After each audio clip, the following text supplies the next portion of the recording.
En avril 2026, le directeur général de Safran, donc l'un des plus grands groupes industriels français, se tient devant l'Assemblée nationale et fait une promesse assez radicale. Ah oui, c'est une déclaration qui a fait l'effet d'une bombe. Complètement. Il jure purement et simplement de ne plus jamais construire d'usine dans une ville dirigée par un ou une écologiste. Et sa phrase exacte devant les députés, c'est Si c'est pour se faire accueillir par des tomates, c'est pas la peine. C'est d'une violence assez inouïe, oui. C'est frontal, quoi. Et la promesse de notre exploration d'aujourd'hui, c'est de permettre à ceux qui nous écoutent de tout savoir sur la candidate majeure à l'élection présidentielle qui doit justement faire face à cette fronde industrielle. Je suis Maria. Et je suis Mathias. Nous sommes le mercredi 20 mai 2026 et cette femme qui se retrouve au centre de notre analyse documentaire aujourd'hui, c'est Marine Tondelier. Elle est secrétaire nationale des écologistes, mais surtout la candidate désignée pour la primaire de la gauche en vue de 2027. Exactement. Et pour comprendre comment elle en est arrivée là, on a réuni une vraie montagne de sources. On a des interviews télévisées, des pages Wikipédia de référence, des déclarations du monde économique. Ouais, aussi des longs formats, des trucs très pointus issus du média radical Frustration Magazine. Tout à fait. Et ce qui frappe immédiatement quand on étale tous ces documents sur la table, c'est le grand écart absolu des perceptions. On a vraiment affaire à des textes qui s'entrechoquent en permanence. C'est-à-dire. D'un côté, on a une gauche radicale qui l'accuse carrément de trahison bourgeoise, et de l'autre, des industriels et une droite conservatrice qui la voient comme une menace quasi insurrectionnelle. Et notre but ici, c'est pas de distribuer des bons points ou de valider l'une de ces visions. Bien sûr que non.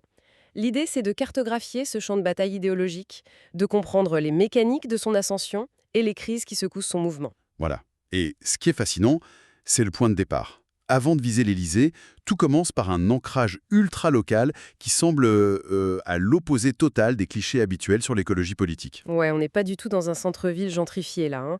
On est dans le Pas-de-Calais, dans le bassin minier. Elle naît le 23 août 1986 à Bois-Bernard. Et les sources soulignent tout de suite un contraste sociologique hyper intéressant. Elle grandit dans une région profondément ouvrière, marquée par la désindustrialisation, mais elle est issue d'une famille bourgeoise. Ah, d'accord. Oui, son père est médecin homéopathe, sa mère dentiste, ses grands-parents étaient pharmaciens et agriculteurs. Et sur le plan personnel, les textes notent qu'elle est de confession catholique et qu'elle devient végétarienne en 2009. Et 2009, justement, c'est une année charnière, non? Ouais, totalement. C'est l'année où elle obtient son diplôme de Sciences Po Lille, mais surtout l'année de son entrée en politique chez Europe Écologie Les Verts. Et elle choisit de s'engager à Hénin-Beaumont. Ce qui n'est pas rien. Pour ceux de notre audience qui ne connaissent pas le contexte, la ville est en plein chaos à ce moment-là. Un chaos total. Le maire de gauche de l'époque, Gérard Dallangeville, vient d'être révoqué.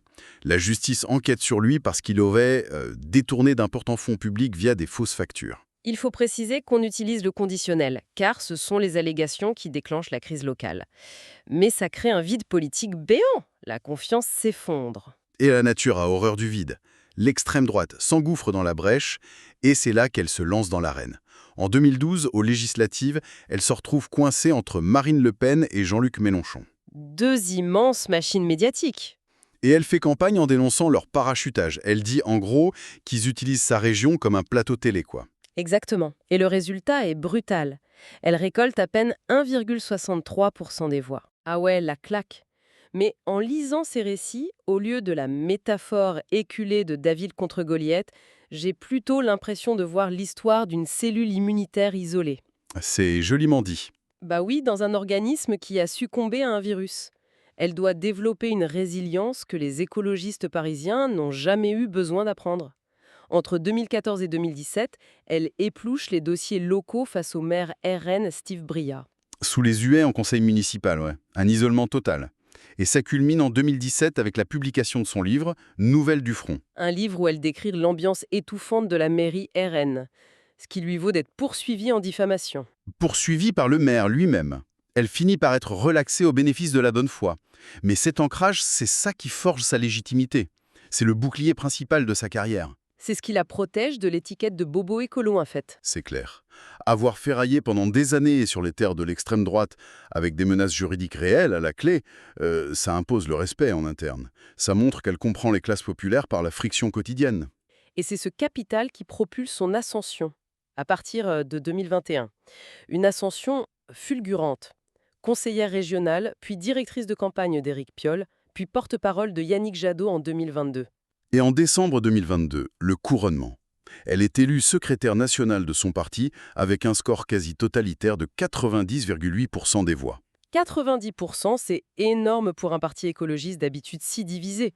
Oui, elle a les mains libres. Elle en profite pour rebaptiser Europe Écologie Les Verts en un nom plus englobant, les écologistes. Et puis arrive 2024, la dissolution. Ah, la fameuse dissolution. Là, elle s'impose comme la grande architecte du nouveau Front populaire. Elle arrive à faire asseoir à la même table des socialistes et des insoumis. Le magazine Time la classe même dans son Time 100 Next. Et cette explosion médiatique s'accompagne d'un vrai coup de génie marketing.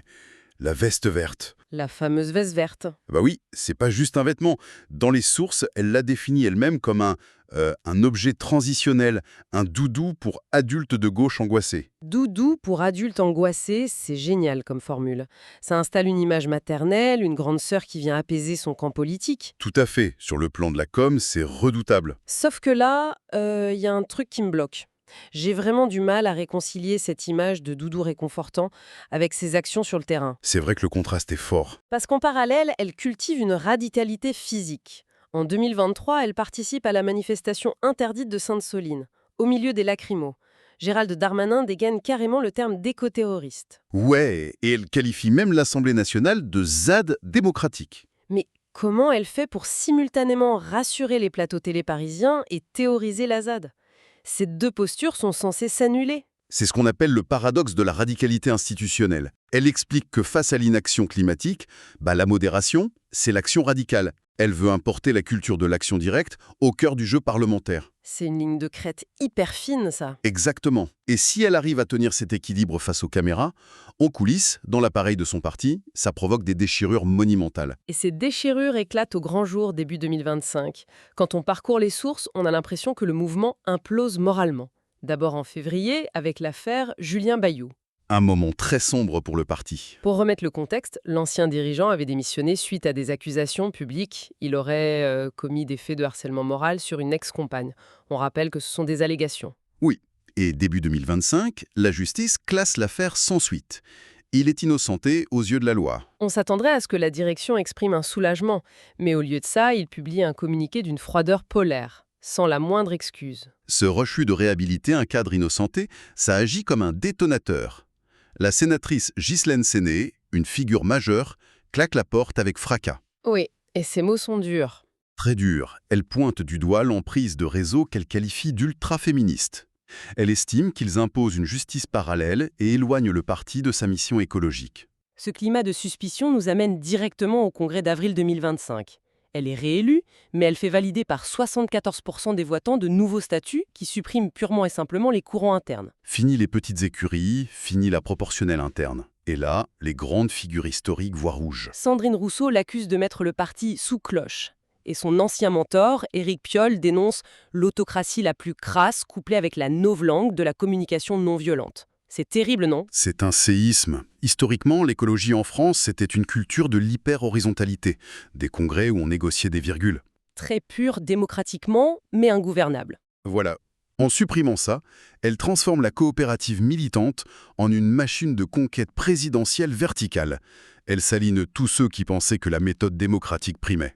Donc, la machine est verrouillée. En octobre 2025, elle déclare sa candidature pour l'Élysée et en décembre, elle remporte la primaire interne avec 86%. Sauf qu'avoir le contrôle de la structure, ça résout pas le problème de la ligne idéologique.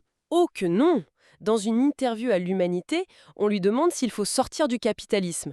Et sa réponse sort de tous les éléments de langage. Elle lâche qu'il faut arrêter de se branler la nouille avec des concepts. Une phrase qui provoque un incendie immédiat à la gauche de la gauche. Frustration Magazine la taxe directe de macronisme vert. En gros, on l'accuse de proposer une écologie bourgeoise, rouler en Tesla et acheter bio sans s'attaquer à la lutte des classes. Exactement. Pour eux, refuser de théoriser la fin du capitalisme, c'est peindre le système actuel en vert. Alors pour contrer ça, elle dégaine la taxe Zuckman. L'impôt de 2% sur le patrimoine des ultra-riches pour financer la transition. Mais j'imagine que ça calme pas ces détracteurs. Pas du tout. Parce que pour eux, c'est juste de la redistribution. Ça n'empêche pas les milliardaires de continuer à détruire les écosystèmes. C'est vu comme un pansement. Et le doute sur sa boussole idéologique explose littéralement fin 2025, quand elle participe au dîner des leaders catholiques. Alors ça, c'est le point de bascule. C'est un événement qui accueille historiquement des figures conservatrices comme Bolloré ou Sterrin. Celles qui combattaient le RN dînent avec les grands donateurs de la sphère conservatrice. C'est une stratégie d'ouverture ou un renoncement pur et simple? C'est le dilemme du second tour de la présidentielle. La gauche radicale ne suffit pas pour faire 50%, donc elle fait le pari d'aller chercher la bourgeoisie catholique de province. Ceux qui sont sensibles au discours du pape François, l'encyclique Laudato Si et tout ça. Voilà. Elle veut incarner une écologie pragmatique qui parle au patronat. Mais le risque de cette triangulation, c'est l'écartèlement. En voulant rassurer les élites, elle donne l'impression de trahir sa base sociale d'origine. Surtout que ce pragmatisme se fracasse au printemps 2026. Entre mars et mai, les écologistes encaissent une déroute monumentale au municipal. Ils perdent des bastions majeurs. Et là, la cocotte minute explose de nouveau. Un courant minoritaire, faire gagner l'écologie de Jérémy Yordanov, exige un conseil fédéral extraordinaire. Plus de 500 adhérents signent une tribune assassine. Ils l'accusent d'avoir sacrifié l'ancrage local pour des alliances nationales abstraites. Et la réponse de la direction? Une répression implacable. Les signataires, qualifiés de frondeurs, sont suspendus.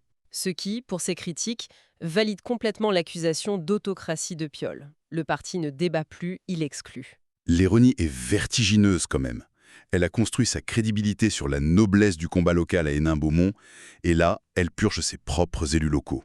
C'est un grand classique des machines présidentielles, hélas. Mais au-delà de l'organigramme, la vraie catastrophe, c'est le signal envoyé au monde économique. Ce qui nous ramène à notre accroche du début. Le patron de Safran qui jure de boycotter les mairies écolos par peur des tomates. C'est le nœud gordien de sa candidature. Comment réindustrialiser la France en vert si l'industrie refuse de parler à vos propres maires? Elle a réussi à survivre au RN, à rassembler la gauche en 2024, à discipliner son parti, mais la mécanique de ses succès a créé des anticorps massifs. Elle est coincée entre l'exigence de pureté radicale de sa base et l'exigence de respectabilité imposée par la Ve République. C'est pour ça que l'analyse de toutes ces dynamiques nous pousse vers une réflexion beaucoup plus large. Ce parcours qu'on vient de décortiquer, c'est vraiment le miroir grossissant des contradictions de la gauche française contemporaine. Déchirée entre la lutte des classes, les nouvelles exigences sociétales et la froide réalité de l'exercice du pouvoir. Oui. Et pour conclure, je dirais que depuis 40 ans, le mouvement écologiste tente une équation impossible. Marier la défense des écosystèmes avec l'économie de marché ou la gauche ouvrière. Mais vu l'état de ces appareils politiques épuisés par les purges et les fractures, on peut se demander si l'outil n'est pas obsolète. Obsolète. C'est-à-dire, eh bien, l'écologie du XXIe siècle demande des transformations inouïes. Et si les partis verts traditionnels n'étaient plus le véhicule capable de porter ça, il est fort possible que la personne qui imposera enfin l'écologie au sommet de l'État ne soit jamais passée par un parti écologiste. Une pensée vertigineuse. On part d'une lutte acharnée pour conquérir un parti, pour peut-être réaliser que le parti lui-même est devenu une cage. C'est une réflexion qu'on laisse méditer à ceux qui nous écoutent.